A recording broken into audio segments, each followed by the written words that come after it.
agradecemos. Amém. Glória a Deus.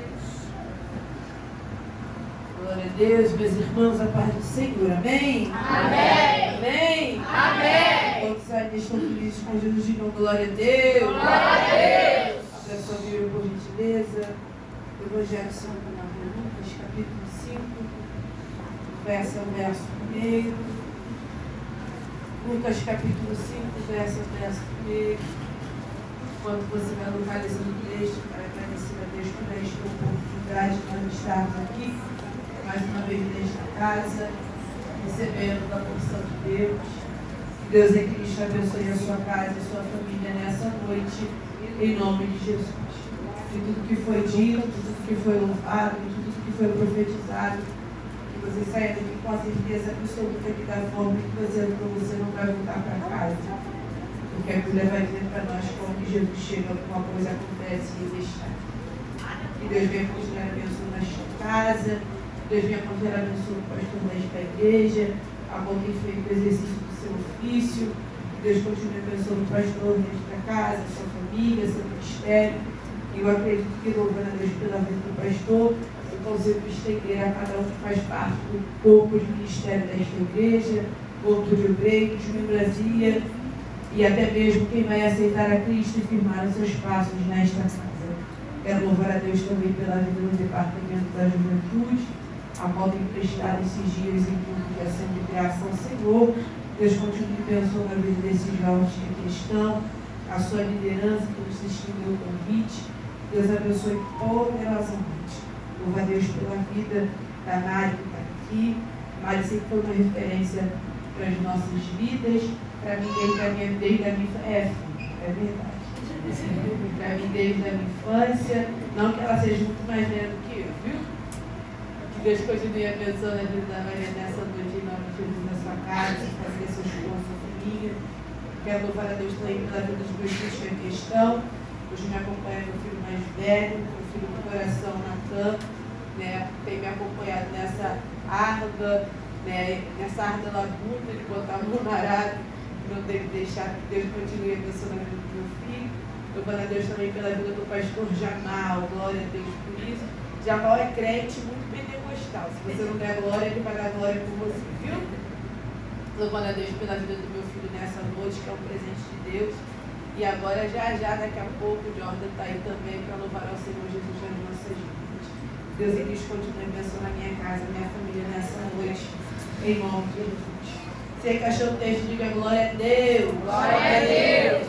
Evangelho segundo Lucas, capítulo 5, verso 1, vai dizer: certo dia, Jesus estava perto do lago de Genezaré e uma multidão o comprimia de todos os lados para ouvir a palavra de Deus. Viu à beira do lago 2 barcos, diga 2 barcos. 2 barcos. Diga mais força, diga 2 barcos. 2 barcos. Deixados ali pelos pescadores que estavam lavando as redes. Entrou nos barcos, o que pertencia a Simão, e pediu-lhe para que afastasse um pouco da praia. Então assentou-se e do barco ensinava o povo. E tendo acabado de falar, disse a Simão: vá para onde as águas são mais fundas, e a todos lancem a rede para pescar. Simão respondeu: mestre, esforçamos-nos a noite inteira e não pegamos nada.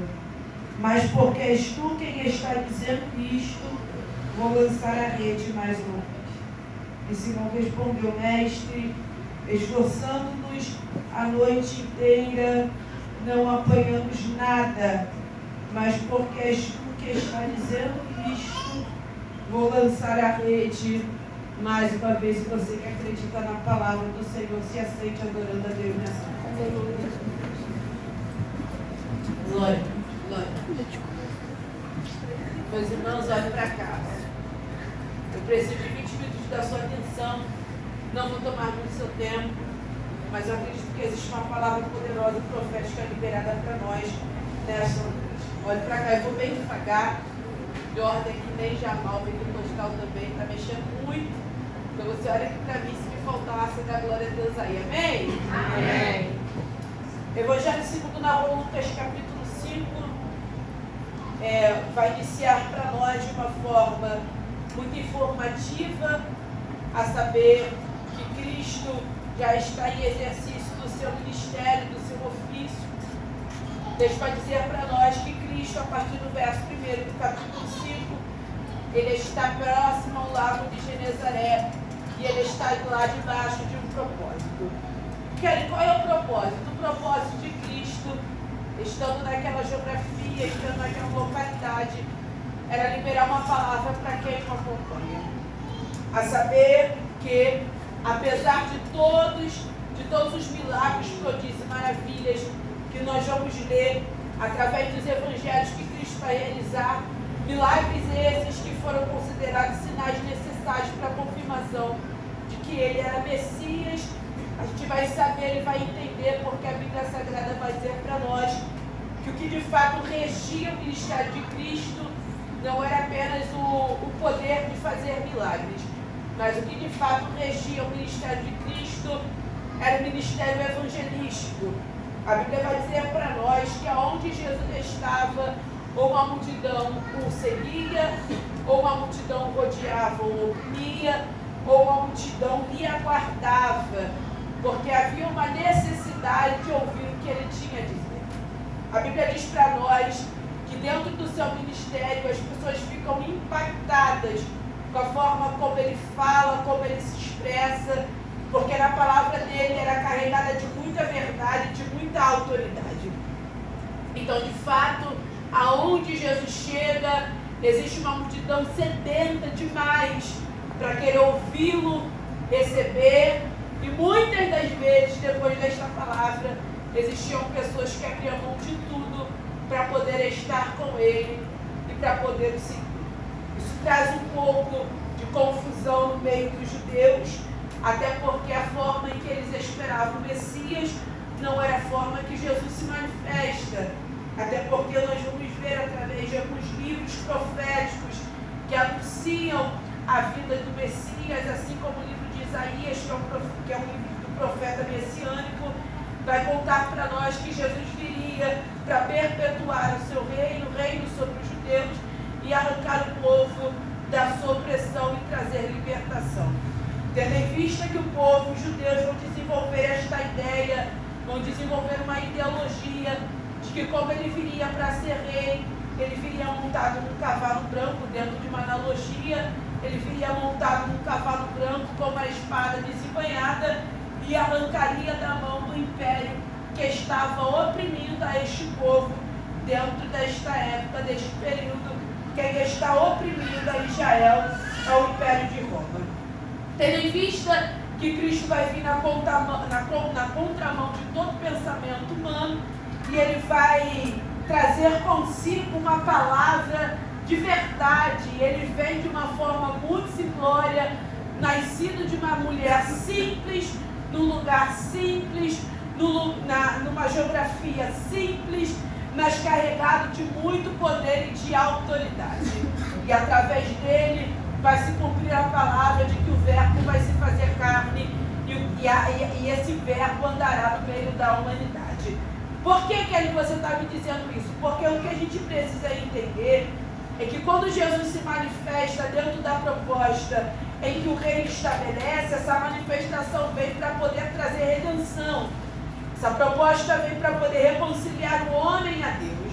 Então, na verdade, quando Jesus ele vem, ele se espelha da sua glória, ele desce do seu trono, se faz em forma humana para resgatar em nós, para resgatar por nós e validar o nosso acesso a Deus e o nosso direito à salvação. A Bíblia vai dizer para nós que ele não veio fazer isso do lado de fora.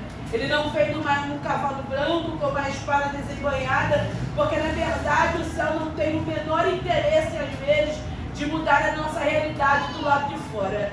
A maior proposta do Evangelho de fato não é nos mudarmos do lado de fora, porque ele pode te trocar de casa, te trocar de geografia, ele pode mudar a sua condição financeira, ele pode mudar o seu estado civil, social, mas do que adiantaria tudo isso se no final final nós continuássemos oprimidos, depressivos, com o nosso coração ansioso.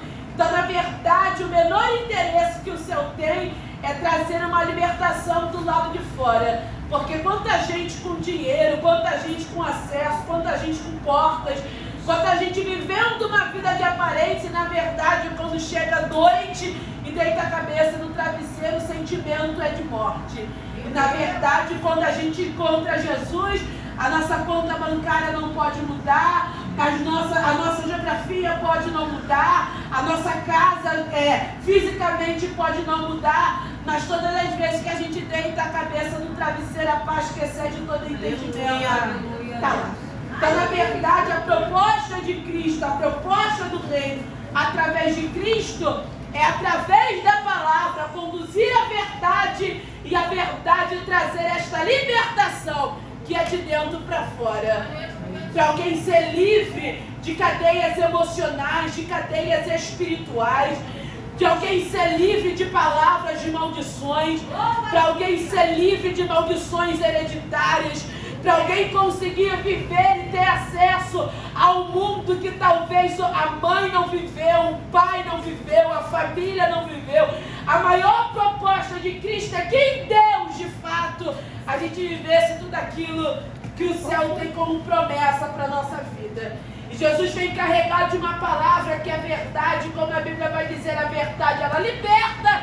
Então, já que a verdade que ele traz liberta, as pessoas estão sedentas para se verem livres. E aí, toda vez que Jesus está em algum lugar, uma multidão vai o cercar, e de vez em quando a sede é tanta que vai causar opressão a Jesus. E aí, todas as vezes que isso acontece, existem duas maneiras: ou Jesus decide se transportar para um outro lugar, ou ele decide se adaptar ao ambiente para se sentir confortável a liberar esta palavra. E Kelly, por que você está me dizendo isso? Porque a gente precisa chegar à compreensão de que Lucas capítulo 5 nos traz a narrativa de que Jesus está efetuando o seu chamado. E qual é o chamado, Kelly? Ele está efetuando o seu chamado evangelístico. Ele está no lago de Genezaré para liberar uma palavra. Ele está no lago de Genezaré para liberar uma palavra que cura, renova, que trata, que vai dar condições de alguém sair calma, livre, sair sem palavras de maldição. Vai dar condição de alguém talvez respirar mais aliviado, porque esta palavra tem poder de transformar a vida de alguém. E por causa dessa sede que a multidão tem, a multidão vai trazer um desconforto a ele. E isso vai obrigá-lo a olhar para o cenário em que ele está. E qual é o cenário que ele está? A Bíblia diz para nós que ele está no lago de Genezaré. E naquela época era conhecida como um lago de comercialização pela fartura de peixe que havia no mar. E então, na verdade, aquele lago era conhecido como um lugar de grandes pescas, lugar de pescadores, lugar de barco, lugar de rede. Então, na verdade, o cenário que Jesus está vendo, para tentar se localizar de uma melhor forma para fazer o que ele foi fazer, ele vai olhando o cenário e vai vendo barcos, vai vendo pescadores, vai vendo redes. E pelo horário que Jesus está indo no lago de Genezaré, é um horário de comercialização, é um horário de produção. Então ele está vendo muita movimentação no barco, ele está vendo muitos consumidores indo comprar peixes, até porque o que predominava na época era a agropecuária e a agricultura. Então, na verdade, o lugar que Jesus está é um ambiente de muita movimentação. O horário que Jesus está é um ambiente de muita movimentação e o cenário é o mesmo e repetitivo. Movimento no barco para poder transportar peixe, gente consumindo peixe, gente comprando. Só que dentro desse cenário aparentemente movimentado e repetitivo, a Bíblia vai dizer para nós que algo vai chamar a atenção de Cristo, porque ele vai olhar algo um tanto quanto incomum. O que ele vai ver de incomum? Ele vai ver 2 barcos atracados na praia. Diga comigo, 2 barcos. 2 barcos. Ele vai ver 2 barcos atracados na praia. Kelly, mas você acabou de dizer para mim que ali era um ambiente de pesca, que o cenário era o mesmo mesmo e repetitivo de barcos na praia. E o que Jesus está vendo de incomum com dois barcos? A diferença desses dois barcos é que, diferentemente do movimento repetitivo que acontecia de produção, de compra, de revenda, é que esses dois barcos estavam vazios e a sua tripulação estava à beira do lago, lavando as redes em sinônimo de fim de trabalho. Kelly, o que tem de incomum? O que tem de incomum é que na hora em que alguém deveria estar desfrutando do trabalho feito durante a madrugada, não tem movimento no barco. No horário em que alguém deveria estar se movimentando para poder desfrutar de todo o trabalho árduo durante a madrugada, não está tendo movimento. E ao invés de Jesus ver um cenário repetitivo como em todos os outros, os barcos estão vazios. A tripulação não está nela. E aí Jesus vai perceber o quê? Que são dois barcos que estão numa zona de frustração. E por quê, Kelly? Porque tendo em vista que o próprio texto vai dizer para nós que naquela época era costumeiro pescar durante a madrugada, porque na verdade o clima era melhor para a refrigeração da produção de peixe, até porque não tinha tecnologia para poder manter os peixes até de manhã. Então se pescava durante a madrugada porque o clima era melhor para manter a conservação do peixe. Se pescava durante a madrugada por causa da maré fria, o cardume subia e por causa da ausência de claridade, eles não conseguiam observar a rede, então era mais fácil para pescar. Se pescava durante a madrugada porque o vento durante a madrugada era muito melhor para locomover o barco, tanto vazio quanto cheio. Então, na verdade, quem está voltando ou quem está com o barco atracado à praia, pescou a noite toda para obter resultado durante o dia. Só que tem dois barcos que têm símbolo de trabalho, mas não tem resultado. Tem dois barcos atracados na praia que simbolizam esforço de alguém que trabalhou a noite toda, mas a ausência do movimento vai representar que pescou a noite toda, mas está vazio. Pescou a noite toda, mas não teve resultado. E Kelly, o que te assusta nesse texto? É barco vazio? Não. Porque dias ruins acontecem. Então o que te assusta? O que me assusta é de quem é o barco. Aleluia. E de quem é o barco, Kelly? De Pedro. E quem é Pedro? Pedro foi um dos maiores pescadores da época. A história vai dizer para nós que o ápice de alguém na profissão naquela época era conseguir conquistar o seu próprio barco, porque custava uma fortuna. Então, se um pescador tinha o seu próprio barco, isso significava que ele tinha chegado no êxtase do sucesso.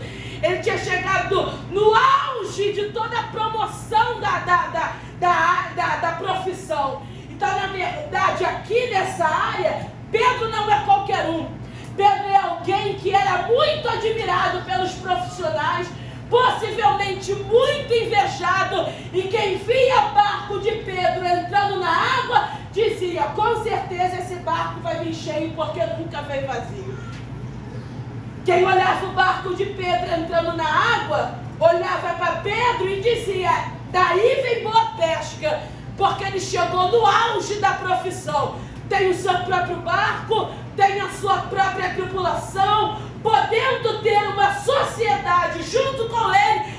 Pedro chegou no auge, por quê? Porque Pedro era muito bom no que ele fazia. Pedro tinha a rota perfeita, tinha o planejamento perfeito, tinha o plano perfeito. Pedro não entrava no barco se não tivesse certeza de que ele iria pescar, só que naquele dia, o homem que chegou no auge do sucesso, alguém que tinha um plano perfeito e uma rota perfeita, quando voltou para a praia, estava com o barco vazio. E sabe qual é o maior problema? É que Pedro não precisa dizer o que está acontecendo. A ausência de movimento no barco e a tripulação lavando a rede fora do horário simbolizava que Pedro quebrou naquela madrugada. E agora imagina, Pedro conhecido como alguém que vivia com o barco cheio, agora alguém passando da beira da praia dizendo: o que aconteceu com Pedro? Meu Deus, o que aconteceu? O barco dele vivia cheio, a rede dele vivia cheia. Aonde Pedro errou? Será que Pedro está em pecado? Será que Pedro não agradou a Deus? Questionamentos vêm aparecendo e imagina Pedro na beira do lago, lavando a gente, dizendo: Deus, o que aconteceu? A rota era perfeita, o plano era perfeito, não tinha como dar errado. Como é que eu parei nesse caos? Como é que eu parei nessa frustração? Como é que o dia do insucesso chegou? E o que eu vou fazer quando eu chegar em casa? Como eu vou despedir a tripulação, não tendo nada para entregar, não tendo nada a oferecer? Pedro está lavando as redes no seu ambiente de caos, no seu ambiente de frustração. E quando ele olha para frente, tem alguém se aproximando.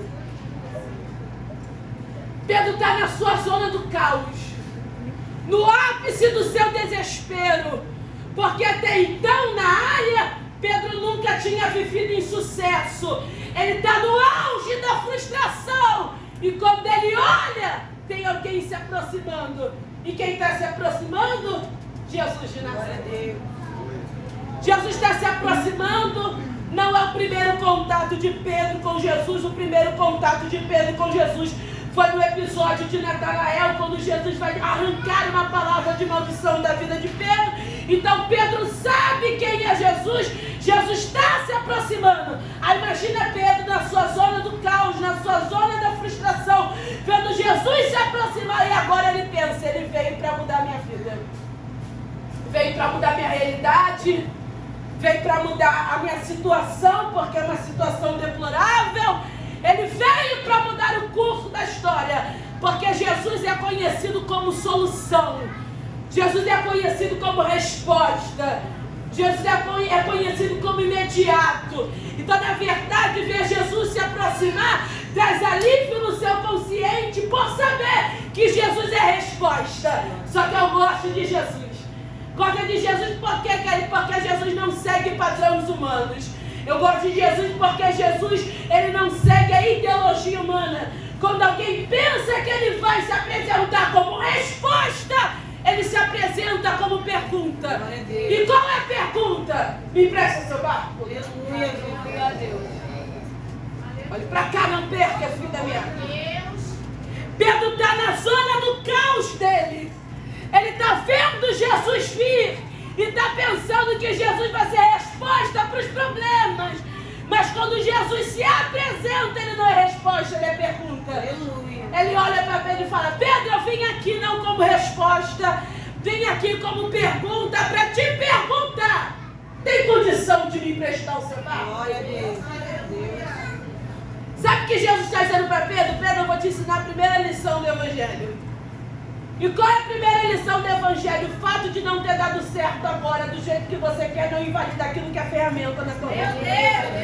Eu vou de novo. O fato de não ter dado certo hoje, do jeito que você quer, da forma que você quer, como planejou, não invalida as ferramentas que estão na sua mão. O barco está vazio, mas não está quebrado. O barco está vazio, mas não parou de funcionar. O barco está vazio, mas não parou de ser barco. O barco está vazio, mas não deixou de ter a sua funcionalidade. É Jesus olhando para Pedro e dizendo: Pedro, eu vim pedir o teu barco para te entrar. Não deu certo, mas amanhã está por quê? Alguém levantou a mão? Eu quero liberar esta palavra profética para quem veio aqui nessa noite, agora mesmo. E qual é a palavra que ele talvez você entrou aqui, talvez você já levantou a mão, você já deu lugar, você já deu glória, mas no teu inconsciente você sabe as zonas de frustrações que você anda enfrentando, sabe as guerras que você anda enfrentando, sabe as lutas que você anda enfrentando. E talvez a tua maior ação hoje é: Deus entra naquela casa, Deus muda aquela história, Deus arranca aquilo de lá. Só que Deus hoje se apresenta para alguém não como resposta, mas como pergunta, para perguntar: tem condições de me entregar a tua família?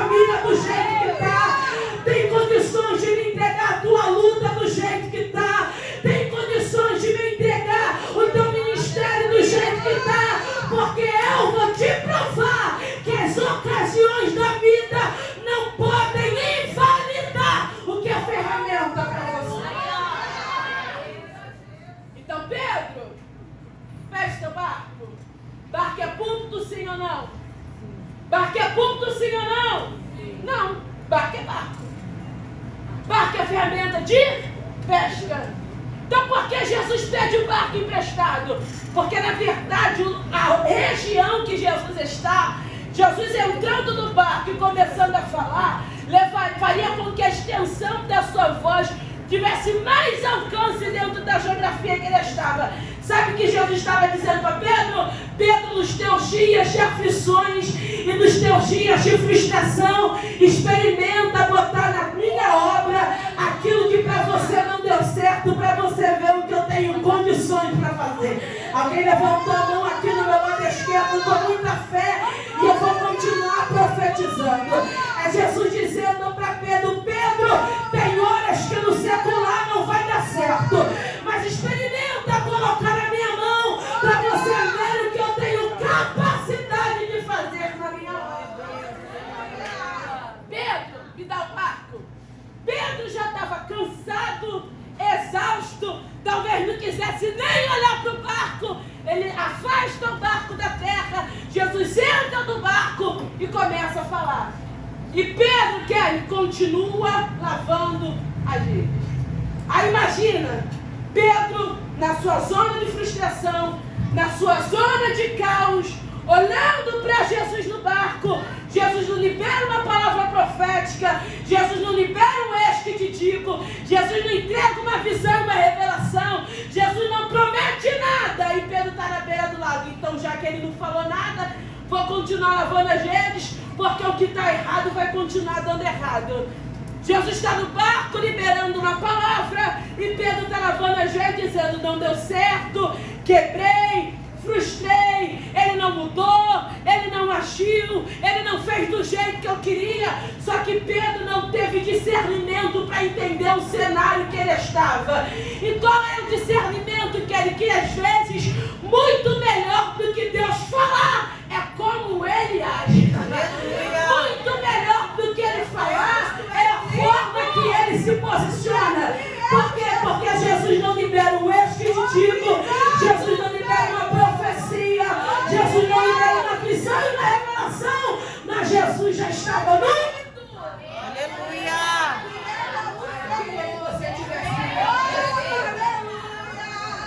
E aí que Jesus já estava no barco, estava liberando uma palavra, porque é como se a gente estivesse trazendo a noção para o culto de hoje.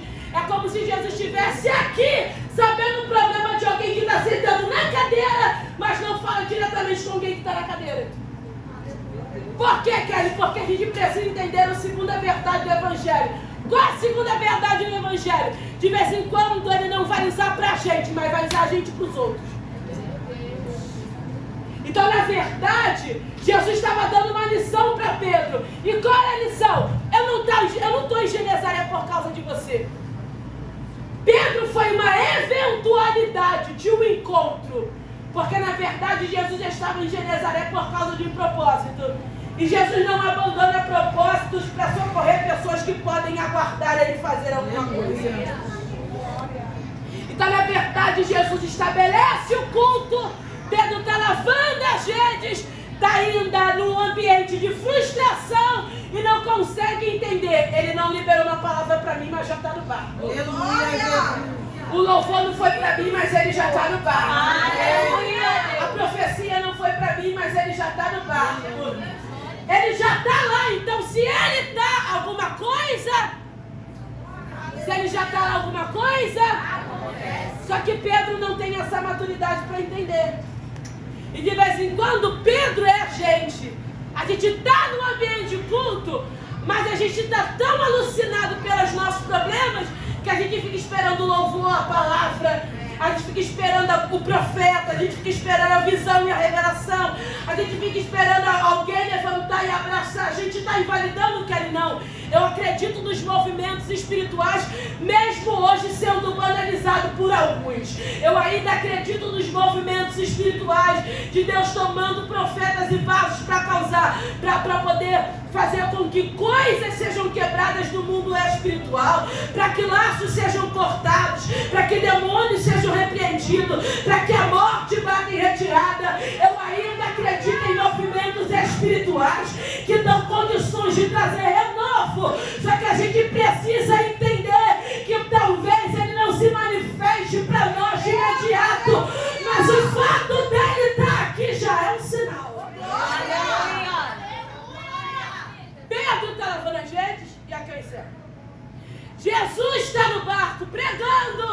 E aí o texto vai dizer, e tendo terminado de falar.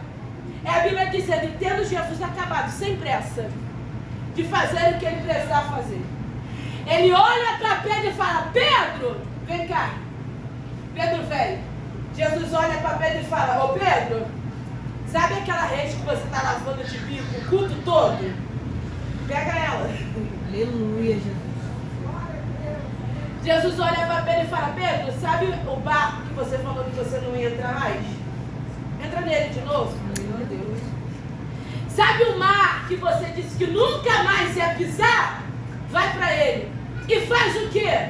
Lança a rede mais uma vez. Glória a Deus. Pedro, sabe a rede que você está reclamando esse tempo inteiro que está vazia? Pega ela. Sabe o barco que você está tentando se desvencilhar dele pela dor da frustração que te causou? Entra nele. E faz o quê? Entra no barco e lança a rede mais uma vez. Quem está olhando Jesus falar com Pedro, que são os pescadores possivelmente, vai olhar para Pedro e vai dizer, Pedro, Jesus nem é pescador. Jesus é carpinteiro, não entende da profissão, não sabe o que está acontecendo. Pedro, se no ambiente favorável, em que o vento era favorável, o clima era favorável, o mar era favorável, o cardume era favorável e você não pescou, quem dirá agora em que a luz do dia não ajuda, em que o vento do dia não ajuda, em que o clima do dia não ajuda, quem dirá agora vai dar certo? Tem alguém talvez olhando para Pedro e dizendo, Pedro não entra, vai quebrar de novo, mas Jesus continua, pega a rede, entra no barco e lança as redes. Tem alguém dizendo, Pedro não vai, não faz esforço à toa, não vai dar certo, o ambiente não é favorável, mas Jesus está dizendo, pega a rede, entra no barco e lança a rede de novo. Tem alguém olhando para Pedro e dizendo, para que culto de novo? Para que congresso de novo? Para que pregar de novo? Para que cantar de novo? Para que ministrar de novo? Só que Jesus é incisivo e repetitivo. Pega a rede mais uma vez, entra no barco mais uma vez, põe o uniforme mais uma vez, marca a data do congresso mais uma vez, canta mais uma vez, ensaia mais uma vez, faz mais uma vez. Não é favorável. Só que Pedro, eu vou te ensinar uma coisa. Ensinar o que, Jesus? Que você controla a rede, que você comanda barco, mas quem manda no vento ainda sou eu. Pega a rede de novo. Arrepiei aqui outra vez. Pega a rede de novo. Entra no barco de novo. Porque você vai entender, Pedro, que você manipula a rede, você conduz o barco, mas quem manda no mar ainda sou eu. Pega a rede mais uma vez. Entra no barco mais uma vez. Pedro, hoje você vai entender que você manuseia a rede, você controla o barco, mas quem manda no peixe ainda sou eu. E se eu falar pro peixe vai, ele vai. E se eu falar pro peixe volta, ele volta. Se eu falar pro vento vai, ele vai. Se eu falar pro vento volta, ele volta. Pedro pode entrar no barco com a garantia. E que garantia é essa? É que você hoje não está na tua força. Você hoje está debaixo da... Eu queria que alguém levantasse as mãos para o céu e recebesse isso. É Jesus olhando para Pedro e dizendo, está autorizada a recomeçar. Segura na mão dele, segura na mão dela. São 9h40 da noite. Diga para ele, diga para ela, pode recomeçar. Diga para alguém, pode recomeçar. O céu está te autorizando. Diga para alguém, pode voltar a orar, pode voltar a cultuar, pode voltar a cantar, pode voltar a profetizar. O céu está te autorizando.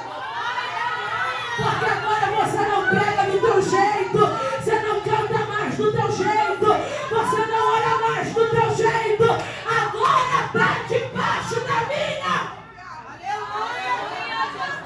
E aí a Bíblia vai dizer para nós o quê? A Bíblia vai dizer que debaixo da palavra dele não fala encantamento, debaixo da palavra dele não fala palavra de maldição, debaixo da palavra dele não tem maldição, ele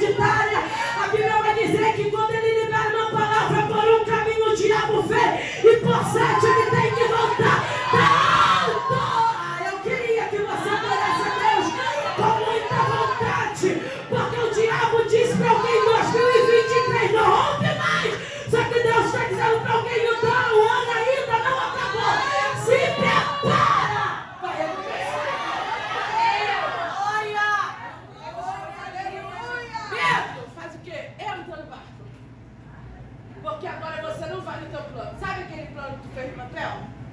De até tal idade você conquistar tal coisa? Rasga aquilo. Porque eu sou Deus que faço no tempo que quero, na hora que quero e como quero. Então faz o seguinte, Pedro. Pega a rede, entra no barco e vai. Por quê? Porque agora não está no manuseio da tua mão. Agora está debaixo do meu comando. Glória a Deus. Pedro vai olhar para Jesus e vai dizer: eu pesquei a noite toda. Nada a gente apanhou. Mas já que é tu que está dizendo isso, eu vou lançar a rede mais uma vez. Sabe o que Pedro está dizendo para Jesus? Eu fiz tudo que eu podia. Eu fiz tudo que eu sabia. Eu sou ex-expert nisso aqui. E não deu certo. Sabe o que eu estou falando para você, Jesus? Que agora está na tua conta. Se deu certo, deu. Se deu errado, está na tua conta. E Jesus está para Pedro. Pode entrar no barco. Pode pegar a rede e lança. Porque debaixo da minha palavra eu vou provar para você que eu faço do jeito que eu quero. Deus vai dizer que Pedro entra no barco, lança a rede. Você conhece o final da história. Qual é o final da história? Barco cheio, rede cheia, a quase ia a pique. Aí agora eu imagino Pedro chegando à beira do lago, Jesus na beira da praia, olhando para Pedro e dizendo: era peixe que tu queria? Aleluia, Jesus. Estava chateado porque não tinha peixe. Era peixe o problema? Não estava mais cantando com força porque o problema era peixe? Então toma peixe. O teu problema era a porta, eu abro a porta. O teu problema era a tua luta, eu cesso a tua luta. O teu problema é a tua guerra, eu cesso a tua guerra. Pedro, está feliz? Tô. A rede está cheia? Tá. O barco está cheio? Tá. Tá contente? Tô. Tem peixe? Tenho. Mas deixa eu te dar um recado. A partir de hoje.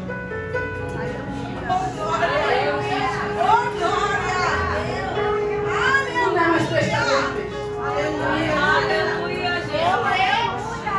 Rede cheia, barco cheio, tu tem peixe, mas o recado do céu para você é este: não é mais pescador de peixe. Tu é o que, Pedro? Pescador de homens. Pescador de homens. Sabe o que Jesus está dizendo para Pedro? Eu estou te transicionando. Aleluia, Jesus. Transicionando o quê? Do mundo secular para o mundo espiritual.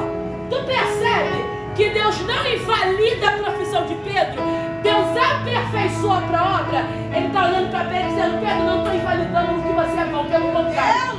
Eu estou pegando aquilo que você é bom e estou enxertando no ele. A partir de hoje, não é mais pescador de peixe. A partir de hoje, tu é pescador de homens. Sabe o que Jesus está dizendo para Pedro? Se antes você cantava para o mundo, agora você canta para mim. Glória a Deus. Se antes você fazia para o mundo, agora você faz.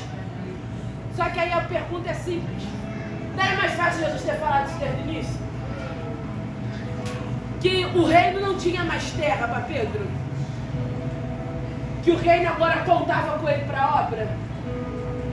Não era mais fácil Deus ter se manifestado para Pedro e dito: Pedro, faz o seguinte, esquece a história de peixe, esquece a história de rede, esquece a história de barco, porque o que Deus tem para você agora é ministério, o que Deus tem agora para você é obra, o que Deus tem para você agora é o eis-me aqui. Então por que Deus, por que Jesus permite, libera a palavra e permite Pedro voltar para o barco e voltar com o barco cheio? Porque Jesus não entrega ministério para gente frustrada. Aleluia. Então, na verdade, primeiro Deus vai tratar Pedro, para depois botar Pedro na obra. Isso aqui é uma palavra para Deus. Qual é a palavra, Kelly? Jesus não vai te enxertar no reino de qualquer forma. É por isso, alguém levantou a mão, eu vou profetizar. É por isso que algumas portas serão abertas. É por isso que algumas coisas irão acontecer. É por isso que alguns papéis serão assinados. É por isso que algumas coisas vão acontecer na tua vida. Porque é para não ter aquela sensação, e se tivesse, e se acontecesse, não. Deus vai permitir você visualizar. Eu podia estar lá, eu podia fazer, tinha condições para estar, mas Jesus me chamou para viver alguma coisa diferente. Eu queria que você levantasse a mão e recebesse essa profecia. Jesus poderia falar para Pedro: te chamei para a obra, te chamei para o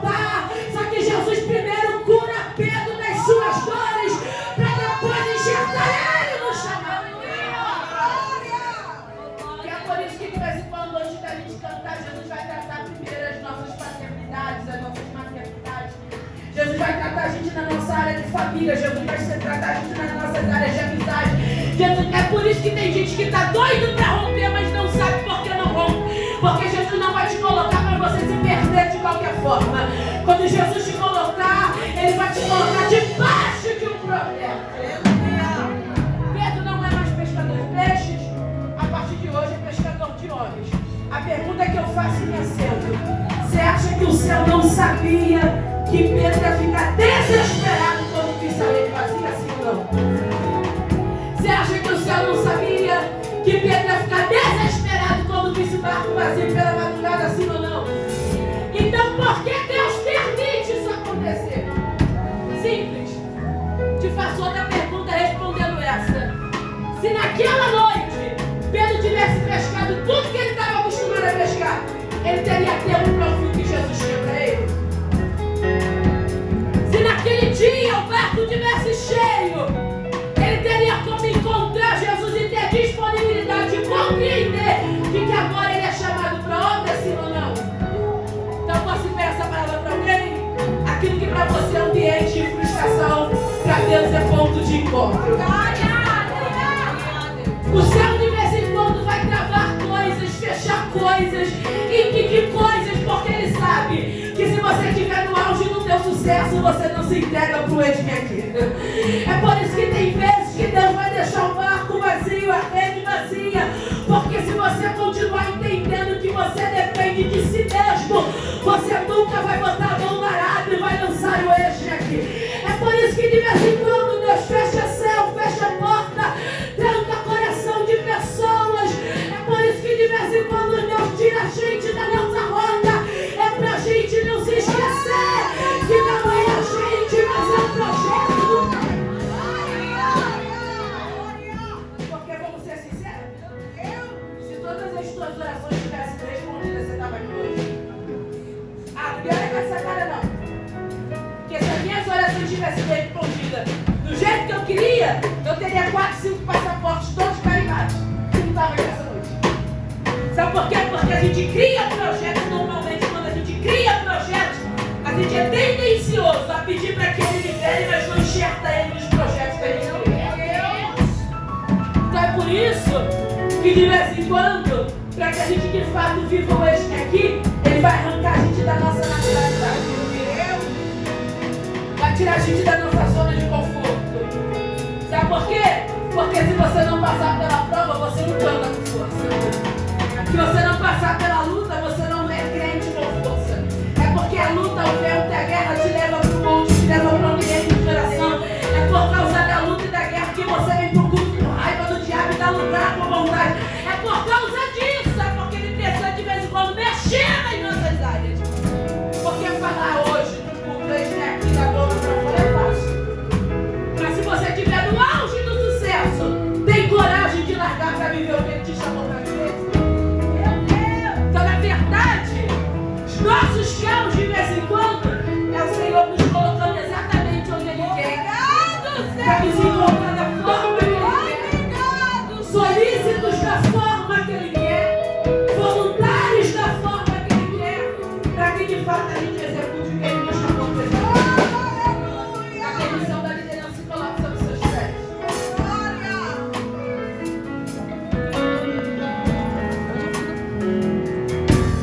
Eu quero que você saiba entender a minha verdade. E qual a verdade? Vai chegar um tempo na sua vida que não vai dar para correr.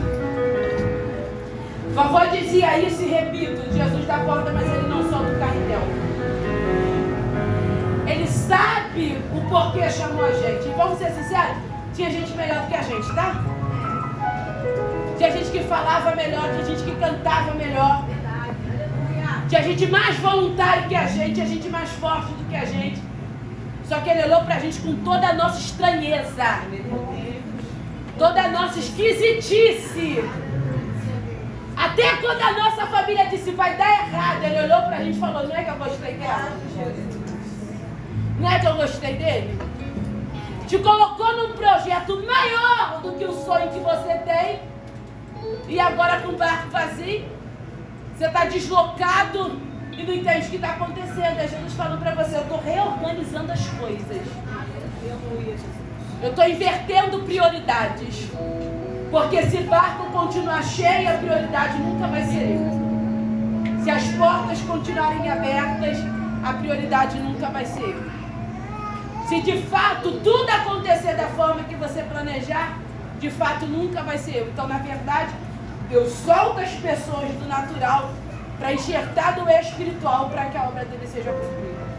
Olhe para alguém e diga para alguém, você não é inválido. Eu quero que você diga isso confuso. Diga, você não é inválido. Diga para alguém, não é que você não pode. Diga para alguém, não é que você não seja inteligente. Diga para alguém, não é que você não seja bom. É porque a rota que você traçou não é o que ele é. Então, de vez em quando, o eixo aqui entra em choque com aquilo que a gente quer viver. De vez em quando o chamado entra em choque com aquilo que a gente planeja. Mas eu posso liberar uma palavra para alguém? Nem nos teus melhores sonhos você vai ter condições de sonhar o que ele planejou para você.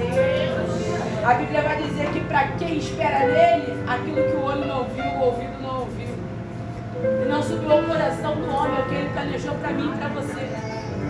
Então eu posso liberar essa palavra, deixa o barco esvaziar um pouco. Deixa a rede esvaziar um pouco. Deixa, se permite viver esses momentos, porque isso vão ser fundamentais para que você gere maturidade. Se Pedro não tivesse visto o barco vazio e rede vazia, quando Pedro diria, para onde iremos nós? Se só tu tens a palavra da vida de Deus. Se Pedro não tivesse visto o barco vazio e rede vazia, como é que Pedro vivenciaria um tempo e um período em que a sua casa seria referência de grandes sinais e milagres? Se Pedro não tivesse visto o barco vazio e rede vazia, quando Pedro olharia para Cristo, teria compreensão em dizer, tu és Cristo, o Filho de Deus vivo. Se Pedro não tivesse visto o barco vazio e rede vazia, Jesus nunca teria se manifesto em um tempo de traição e dito para ele, Pedro, apacenta o meu rebanho. Crises são oportunidades para a gente crescer e amadurecer em Deus.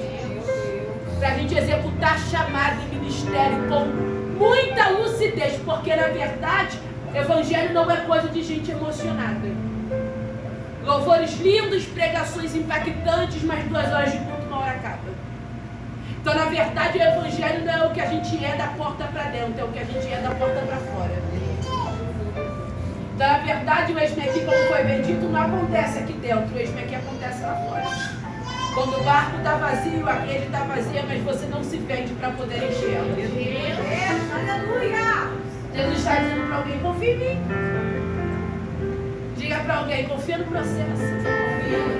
Diga para alguém, vai dar certo. Feche seus olhos, coloque a mão no seu coração. Isso. É muito mais que uma festa, é muito mais que um uniforme bonito. É muito mais do que canções cantadas, é muito mais do que palavras faladas. Até porque se nada disso de fato, se nada disso o Espírito Santo não se movimentar para te convencer, foram apenas tempos perdidos. Mas que nessa noite você saia daqui com essa proposta. Que proposta, querido? Jesus tem muito mais para fazer do que uma rede cheia e barco cheio. Senhor, nós estamos na sua presença. Senhor, hoje nós estamos com matemática em que nós dissemos que nós estamos aqui para servir a tua vontade. Senhor, hoje esse congresso gira em torno de matemática dizendo, eu estou aqui, o Senhor pode me enviar.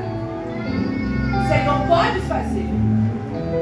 Só que para de fato a gente viver isso, o Senhor nos conhece mais do que ninguém. Para que de fato a gente seja enviado e para que de fato a gente faça o mesmo aqui. De vez em quando o Senhor tem que soltar as coisas das nossas mãos, nos soltar de realidades que nos prendem, porque o dia que o convite do céu chegar, a gente não vai ter desculpas para dar, porque o Senhor nos provou que a tua palavra vale mais do que barco cheio, do que rede cheia, do que dias favoráveis. Então, Senhor, a minha oração aqui nessa noite